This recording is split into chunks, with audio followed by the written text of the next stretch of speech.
जी नाज़रीन, डॉक्टर ताहा नज़ीर आपसे मुखातिब है न्यू मैक्सिको अमेरिका से। न्यू मैक्सिको क्योंकि अमेरिकन स्टेट है, साउथ वेस्ट की तरफ आ जाती है। तो अगर मैं साउथ वेस्ट की बात करता हूँ तो पूरी दुनिया के इस पूरे कुर्रा अर्ज़ के इस ज़मीन के ये क्योंकि ग्लोब की शक्ल में है, एक फ़ुटबॉल की शक्ल में है, इसको आर्कियोलॉजिस्ट नहीं बल्कि जो ज्योग्राफिक के लोग हैं, स्पेस साइंस के लोग हैं, उन्होंने इस ज़मीन को कोऑर्डिनेट्स में डिवाइड किया है, हॉरिजॉन्टल और वर्टिकल और मेरे लॉन्गिट्यूडनल और वर्टिकल जो इनके कोऑर्डिनेट्स उन्होंने एस्टेब्लिश किए।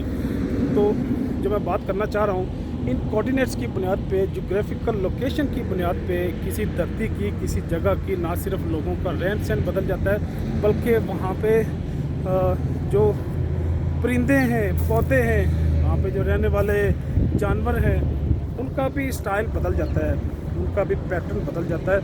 इवन एक ही परिंदा या एक ही जानवर एक इलाके में होगा, उसी स्पीशी का अगर कोई दूसरा परिंदा किसी दूसरे इलाके में देखेंगे तो उसकी क्योंकि एवोल्यूशन डिफरेंट तर्ज पे होती है, डिफरेंट पैटर्न पे होती है, तो उसकी बॉडी, उसका बिहेवियर डिफरेंट होगा।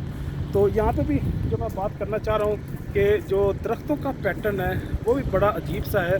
उसने भी मैक्सिको स्टेट के वेदर के अतबार से, यहाँ के सहराई ज़िंदगी के अतबार से इस तरह के भी पौधे आपको नज़र आएंगे जिनके पत्ते बड़े नहीं होते, ताकि वो आप पानी को ज़्यादा देर तक अपने अंदर अपने वजूद में मेंटेन रख सकें।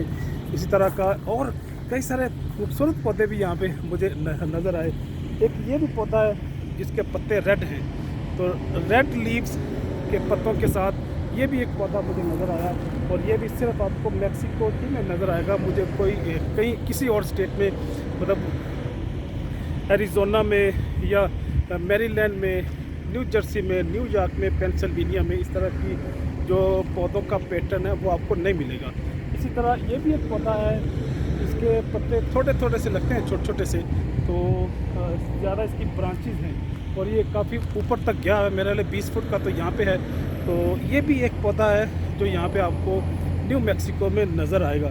जो मैं आपसे बात शेयर करने वाला हूँ, जो मैं बात करना चाह रहा हूँ वो ये है कि इस दुनिया की लोकेशन के अतबार से, इस दुनिया के कोऑर्डिनेट के अतबार से, मौसम और मॉइस्चर के अतबार से, क्योंकि लोगों के, दरख्तों के, इंसान जो जानदार चीज़ें हैं, वो चाहे पौधे हों, जानवर हों, परिंदे हों, इंसेक्ट्स हों, वो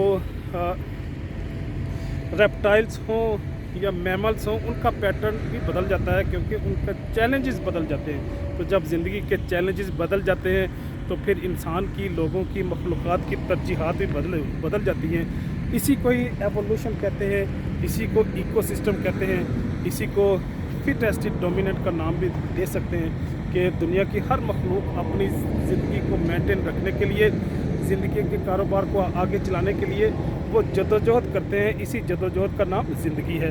इजाज़त चाहूँगा। अल्लाह हाफ़िज़।